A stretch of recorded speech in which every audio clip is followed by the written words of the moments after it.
মান জানা ওয়া শারিবাল খামরা নাযা আল্লাহু মিনহুল ঈমান কামা ইয়াখলাউল ইনসানু আল কামিসা মিন রাসিহি। ঈমান খুলে ফেলে বেটা।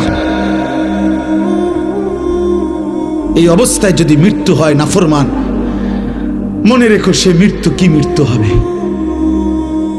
আল্লাহ রাসূল সাল্লাল্লাহু আলাইহি ওয়াসাল্লাম বলেন, বুখারীর হাদিস, লা ইয়াজনি জানি হিনা ইয়াজনি ওয়া হুয়া মুমিন। কোন ব্যক্তি যখন জিনা করে, ব্যভিচার করে, কোন মেয়ের সাথে হারাম সম্পর্ক করে, খোদার কসম নবী বলছে সে মুমিন থাকে না। লা ইয়াশরাবুল খামরা হিনা ইয়াশরাবু ওয়া হুয়া মুমিন। নবীজি বলছে যে নেশাখোর মদ পান করে, আল্লাহ রাসূল বলছে সে মুমিন থাকে না। লা ইয়াসরিকুস সারিকু হিনা ইয়াসরিকিন। আল্লাহ নবী বলেন যে চুরি করে আল্লাহর কসম নবী বলছে সে মুমিন থাকে না।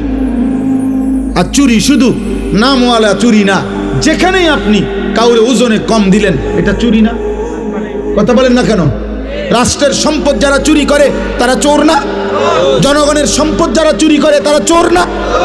ভদ্রলোক, আপনি কথা তো শুদ্ধ কর।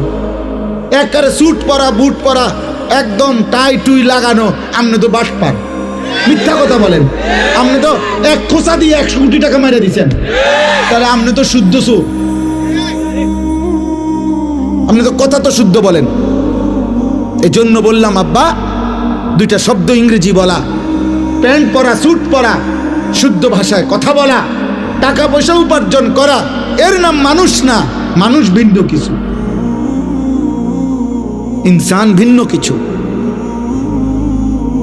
ভিন্ন কিছু। যদি বলেন আপনাদের হুজুরদের মধ্যেও তো এরকম অনেকের থাকতে পারে ত্রুটি, হ্যাঁ থাকতে পারে, আমি কি অস্বীকার করছি নাকি? হুজুর হিসাব দিবে না? কথা বলে না কেন? ইমাম সাহেব হিসাব দিতে হবে না? ইমাম সাহেব কি বেহেশত টেন্ডার লয়ে রয়েছে নাকি? তাইলে বক্তা সাহেব কি বেহেশত? আমি কি এখন বেহেশত থেকে আসছি? আমি ক্যান্টনমেন্ট থেকে আসছি, সাবের বাজার থেকে। হিসাব আমাকেও দিতে হবে, আপনাকেও দিতে হবে। এজন্য আমিও চেষ্টা করি, আপনিও চেষ্টা করবেন। আমি তো আল্লাহকে সাক্ষী রেখে বলতে পারি ইনশাআল্লাহ। আপনি বলেন, আমি বলি, আমি 5 ওয়াক্ত নামাজ আজকে জামাতের সাথে পড়ছি। আপনি দাঁড়ান, যুবক ভাই তোমরা তো বলো। এই জন্য একজন আরেকজনের কাঁধা ছোড়াছুরি করলে হবে না।